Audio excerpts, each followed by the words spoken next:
It's better than the $500 you're going to Entertainment spend. business. Writing, producing, acting.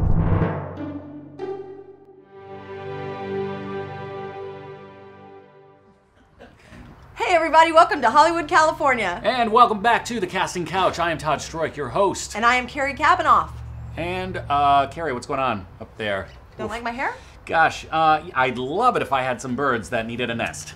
Man, I wore it for a specific reason though, because I wanted to for our special guest today, we have an amazing producer, director, writer, actor of 4 Horseman films. Right. So I wanted to wear like a riding hat. Oh, nice. You know, as they do. Okay, yeah. As we go for a ride on the casting couch. Nice.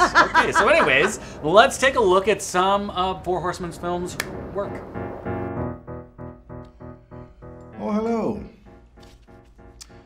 Well, you must be here for the story.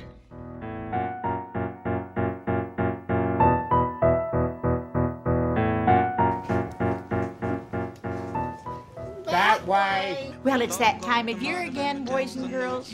The patience, Clokey. Yes, my friends. Let's get to it. Yes! We've been expecting you. Uncle spoke and he sounded so sweet. I thought I heard the shuffle of angels' feet. He put one hand upon my head.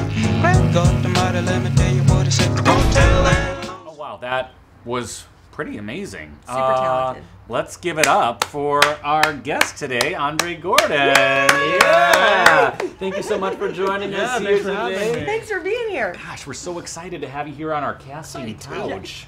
Good. You look excited. You look excited. I feel it. All right. So why don't you tell us what was that break that kind of like launched you forward?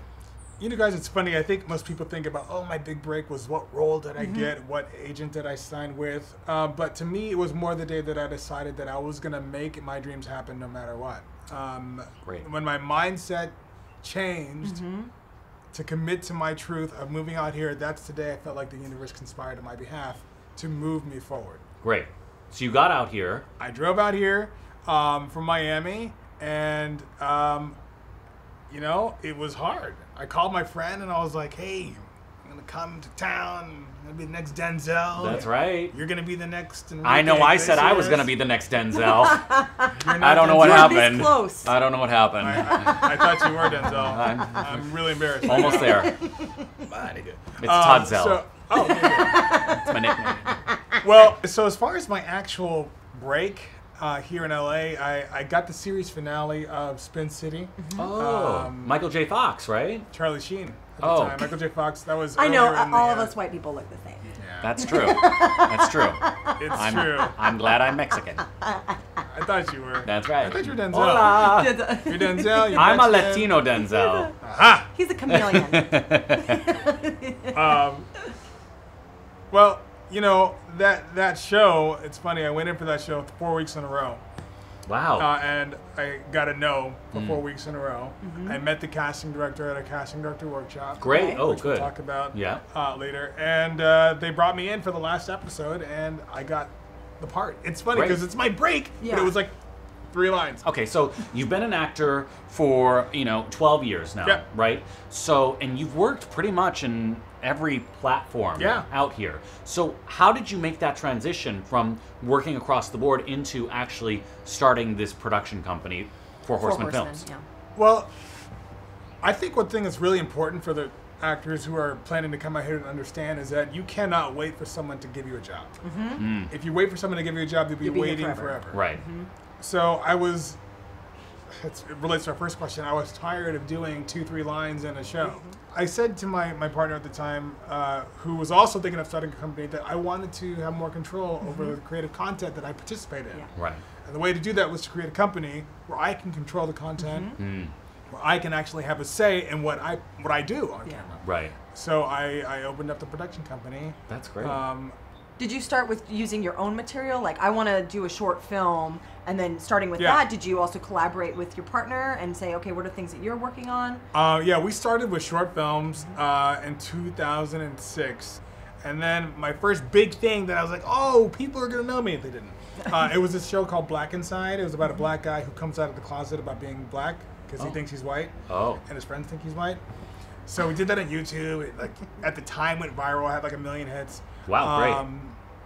But still, again, what does that really even mean in the whole scheme of it? So I was thinking to myself, I had this company, what can I do that can give me more visibility to give me the chance to do the roles that I want to do? Right. And that's where it started to develop. That's when I started to do more content-driven narrative stories. And then one day I said, you know what? If we're going to make the jump, we have to do feature films. Other than like Four Horsemen films, you also have Four Horsemen TV and Four Horsemen Talent. Right. So Four Horsemen Studios is the umbrella in which all these different 4-H brands live under. There's Four Horsemen TV. We have a couple shows, one with Jerry Rice that we're working on. Another wrestling commentary show, Money in the Bank, which Abby produces. And then we have a series of other narrative shows we're working on. Horseman Films is the umbrella, which Wedding Day, my feature that just released. You can get it now on Amazon. Amazon.com. And another film that I have coming out called The Wish Wizard. And that's with Ed Begley Jr., Morgan Freeman, and the late Katherine Jewson that we did for the Make-A-Wish Foundation. You got to direct Morgan Freeman, Ed Begley Jr. I mean, these are big names. Like, were you intimidated? How was the process? So this is a very interesting process, and I hope no planes fly overhead because I don't want to stop. I got a call from a woman who worked on the Make-A-Wish Foundation. There were 2 kids who had a dying wish to be a part of a movie. And it's very hard to put a movie together for kids because they usually get a walk-on and they're done, but they wanted a whole movie process. So they called me and asked me if I would do it, and I said that's no problem. I called my friends at CAA, and I was represented at the time with William Morris and UTA, so I called my agent UTA. They opened up their books to me. They said, any actor that you want, let us know, and we'll get them involved. Oh, nice. So I met with the actors. I wrote a script with a co-writer at the time, Stephanie, and we plugged these kids into this movie. We wrote it around them, gave them the leading role, and one of the kids wanted to direct, so he shadowed me. And the actors donated their time, the crew donated their time, Kodak donated the film. The locations were free, the catering was free, and we did an entire film. Oh my goodness, I was like, I got chills. It was amazing to give these kids. It went from 2 kids to 5. One had to drop out, but and one kid didn't make it, but she got a chance to be a part of the film. That's so when you talk about like, oh, my dream is to act, these kids, their dream was to act. Right. And they're dying. And you filled that dream. Well, everybody did. Everybody in the crew did. Right. I was just part of the process. How does it feel for you to be working with Todd Stroik and Carrie Kavanaugh? You know, I almost didn't come because I was nervous. And I decided, you know what? I got to man up. That's right. Yep. That's right. Get in the saddle. That's true. And face these 2. Good. Well, we're so glad to have you here on the couch. So, for all of our audience that's out there watching right now, are new actors to LA or actors thinking about moving to LA, what's some advice? What is some advice you can give? Be prepared. How? Mindset. Because it is not easy at all. In fact, it is quite brutal. Right. So you have to be prepared to take the hits, like Rocky. Right. You got to be able to take the hits. Right. Get in the right class. Okay, so you said get in the right class. What does that mean? How do you find out? How do you figure out what the right class is? Well, it's about networking because you have to know the right people. But that's part of why I created the mentorship program. Right. And but tell us more about the mentorship program. Yeah, you know, I have a lot of friends who are working in the business but needed a little push. Who are talented but needed the right exposure. I work with the actors, about 10 or 15 actors. I work with them on their acting chops. We do scene work, scene study. I bring in guest directors, guest casting directors, producers, writers. I bring in editors, sound people to give them the perspective from behind the camera. We do red carpet events. We do quite a bit. We're actually developing a feature film right now for the class, which everyone's going to be a part of on both sides of the camera. Super.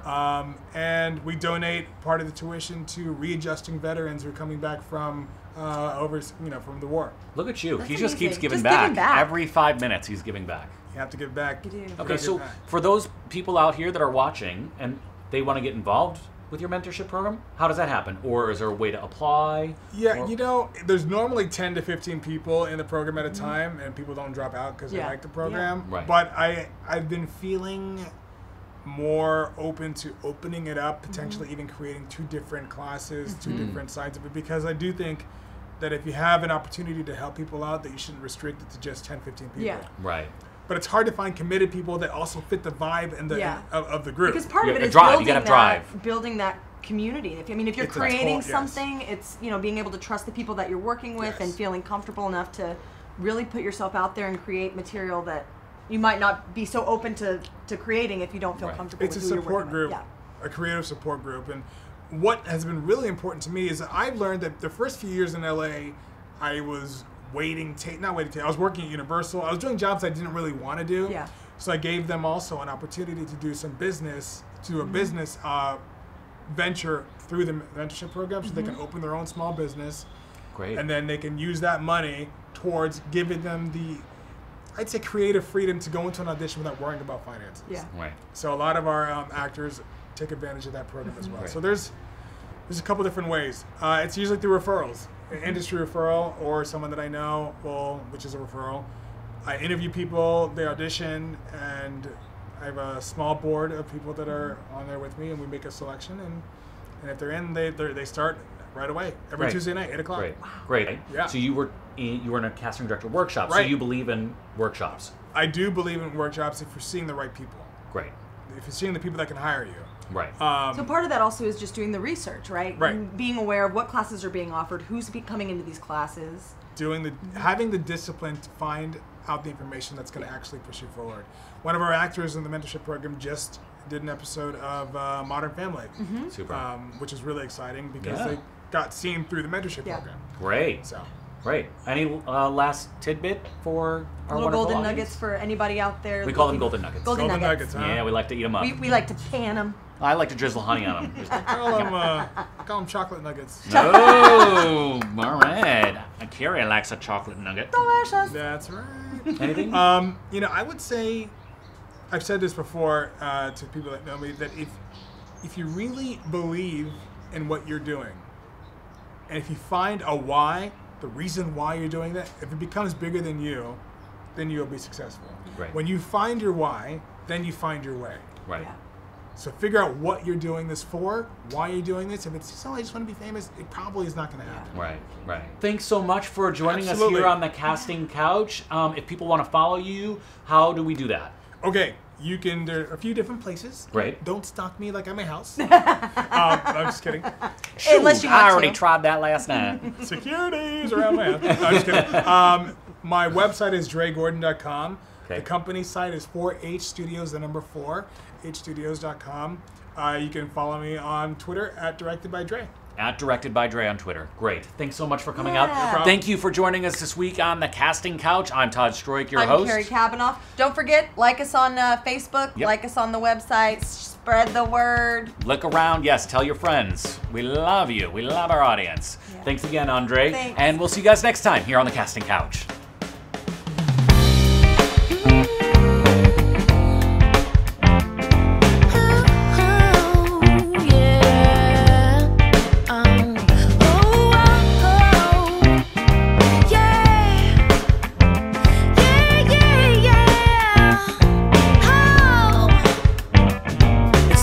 And flashes in California, paper hoes and playboys pump me full of celluloid. We keep it tight almost every night. Red carpet style in the door to 5